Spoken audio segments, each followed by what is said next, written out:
Hola, quiero referirme a la situación en Venezuela. Para ello dejo claros 2 puntos de partida. 1. Creo que sí se debe hacer un cambio de gobierno. 2. Creo que la oposición venezolana de hoy no es la indicada para ese relevo. Dicho lo anterior, es necesario examinar el contexto mundial antes de abordar la situación venezolana. En primer lugar, la oposición venezolana desde Guaidó y ahora Corina Machado han pedido que Estados Unidos invada a Venezuela. De hecho, Guaidó y otros, como JJ Rendón, pagaron a mercenarios para invadir a Venezuela y fracasaron en su intento. Corina Machado y quienes lo intenten fracasarán siempre. Por lo tanto, Corina Machado, como Guaidó, demostraron que están dispuestos a vender el patrimonio de su patria. No les importa su pueblo, sencillamente son traidores a la patria venezolana y ya. Por su codicia, traicionan, martirizan y aumentan el sufrimiento de su pueblo. Son peores o al menos iguales al actual gobierno. El pueblo venezolano es inteligente, sabe lo que vale su territorio y sabe lo que perderán si permiten una invasión. Creo que buscar la invasión de Estados Unidos a Venezuela es un grave error y diré por qué.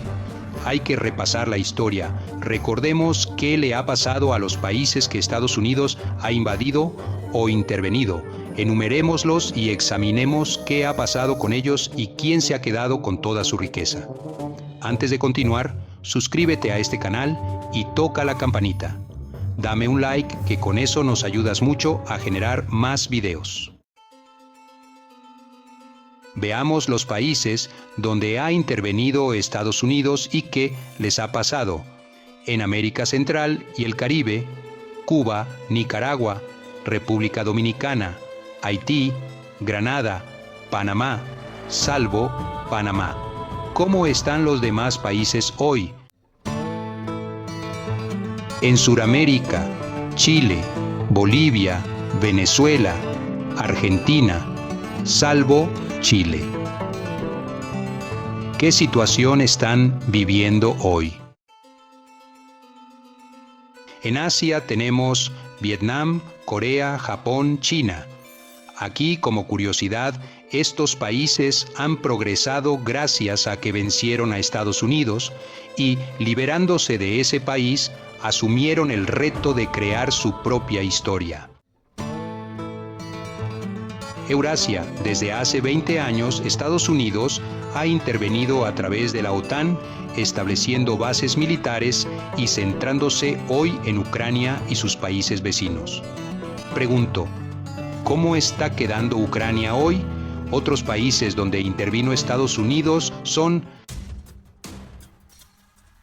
en Medio Oriente, Afganistán, Irak, Libia, Irán, Líbano, Siria, entre otros. Pregunto, ¿cómo quedaron esos países y cómo están ahora? Sigamos. En otros países de África tenemos Somalia, Liberia, Yemen, Omán.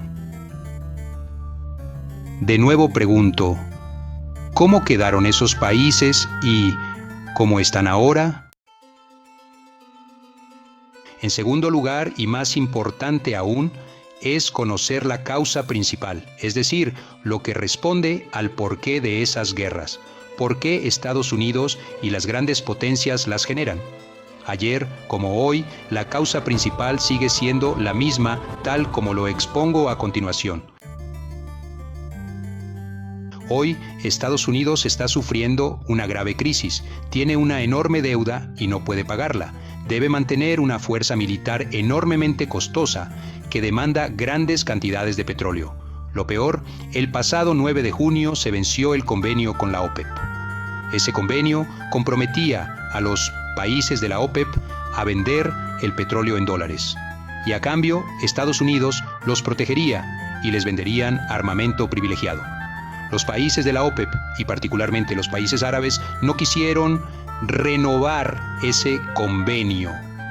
Por lo tanto, los dólares están en grave riesgo, al igual que la economía de Estados Unidos. Para poder sostener el valor del dólar, debe mantener alta la demanda de dólares en el mercado, y solo le queda un camino: reemplazar la anterior demanda. Por eso echa mano de la venta de armas, de las que tiene un alto inventario. Para deshacerse de ese inventario es necesario crear guerras. Ese es uno de los motivos por los cuales, desde el gobierno de Bill Clinton a finales de los 90, se inició el acecho a Rusia, colocando bases militares en los países fronterizos con Rusia, violando el tratado que habían firmado.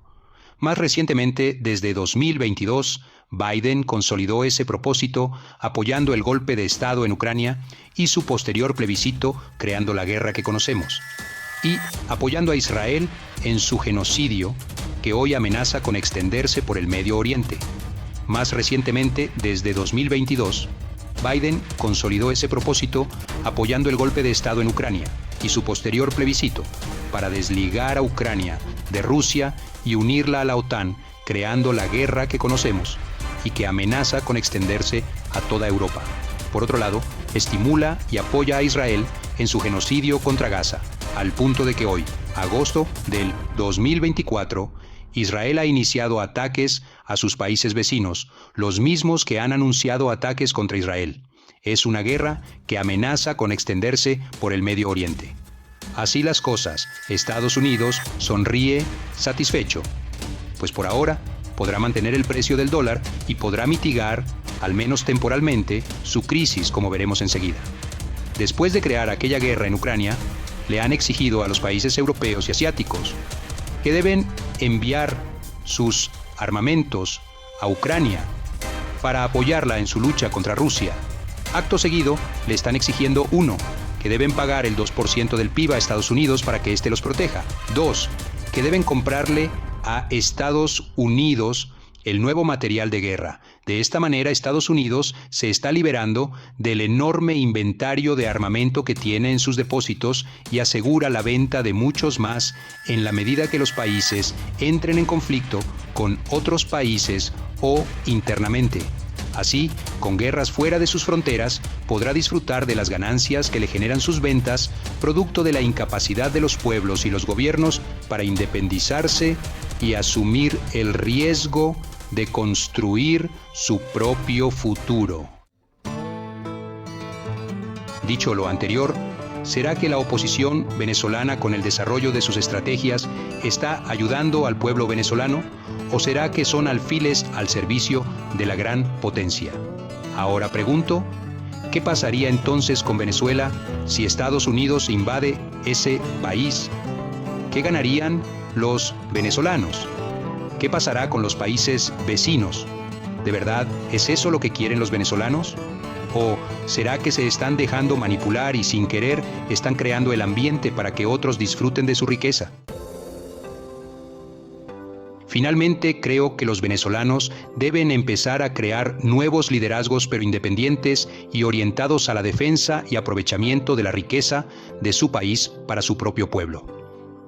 Nada ganan, y peor, creo que pierden todo si su deseo es simplista y buscan acabar con un gobierno corrupto para imponer otro que la historia ha demostrado, tal como se muestra anteriormente, que es peor y más mortal que el que tienen actualmente.